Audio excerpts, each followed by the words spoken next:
ఇప్పుడు మనం 2025వ సంవత్సరం జూలై నెల 1వ తేదీ నుంచి 31వ తేదీ వరకు ద్వాదశ రాశిలో 9వ రాశి ధనుస్సు రాశి వారి జ్యోతిష్య బలం చూద్దామండి. లక్ష్మీకళ యోగ బలంది ఎలా ఉంది చూడుతి. ఈ రాశి వారి జాతకంలో చెప్పాలంటే మాత్రం వచ్చిండండి అభయాంజనేయ స్వామి వచ్చిండు. ముఖ్యంగా ఈ రాశి వారి జాతకంలో చూడాలంటే మాత్రం ఆదాయం ఖర్చు సరి సమానం ఉన్నదండి. 11 ఆదాయం 11 ఖర్చు. సాయం చేసేది ఇద్దరైతే వారికి నష్టం చేసేవారు 7 అండి, 5 ఎక్కువ ఉన్నారు. ఈ రాశి వారి జాతకంలో చూడాలంటే మాత్రం సకల కళ వల్లభులు అండి. వీరు చదువులో కానీ, విద్యలో కానీ, ఉద్యోగంలో కానీ, ఆలోచనలో కానీ, పుట్టుకలో కానీ చాలా వరకు మాత్రం వీరికి దైవిక గుణం ఉంటుంది. గురు మహర్దశ జాతకం వీరిది, కేతు మహర్దశ జాతకం వీరిది. గురు మహర్దశ అంటే వీరి జాతకంలో చూడాలంటే పుట్టుక నుంచి విద్య అన్న ఉంటుంది, ధనమన్న ఉంటుంది, లేదా పెద్ద కుటుంబం అన్న ఉంటుంది, ఉమ్మడి కుటుంబం అన్న ఉంటుంది. వారు పెద్ద పెద్ద వ్యాపారం చేసేవారు కావచ్చు, బహుళ అంతస్తులు కట్టేవారు కావచ్చు, కోట్లల్లో వ్యాపారం చేసేవారు కావచ్చు, లక్షల్లో వ్యాపారం చేసేవారు కావచ్చు, వేలల్లో వ్యాపారం వారు కావచ్చు. కలిసి వచ్చే అవకాశం ఉంటుంది వీరికి. మారు వ్యాపారం మాత్రం కలిసి రాదండి. మారు వ్యాపారం అంటే ఇటు తీసుకొని అటు అమ్మటం, అటు తీసుకొని ఇటు అమ్మటం, ఇది కలిసి రాదు వీరికి.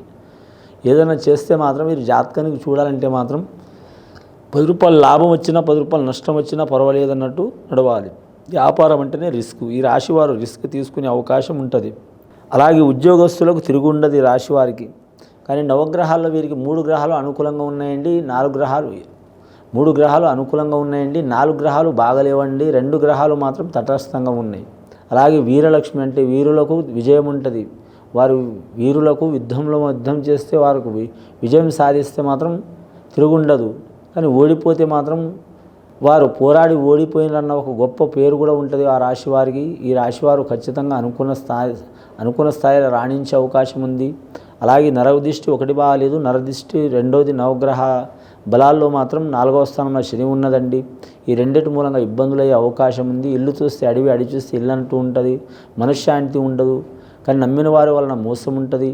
చాలా కాలం నుంచి ప్రయత్నం చేస్తున్న వారికి ఆటంకాలు ఉంటాయి.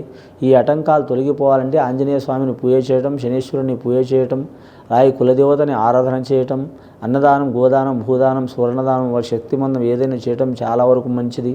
ఆషాఢం, శ్రావణ మాసం అమ్మవారి పూజలు ఉంటాయి కాబట్టి, ఖచ్చితంగా నోములు ఉంటాయి కాబట్టి వారి కుటుంబ సభ్యులతో పాటు వారు కూడా మాత్రం శుక్రవారం కానీ, గురువారం కానీ, మంగళవారం కానీ నియమం పాటించి అమ్మవార్లకు మాత్రం పసుపు కుంకుమలతో ముత్తైదు మహిళలకు ఎన్ని వస్తువులు ఉంటే ఆ వస్తువులు ఇచ్చి మాత్రం పూజ చేయించడం చాలా వరకు మంచిది. ఇది విని చూసి ఆచరించే వారికి, ధనుస్సు రాశి వారికి సర్వ సౌఖ్యాలు కలుగుతాయండి.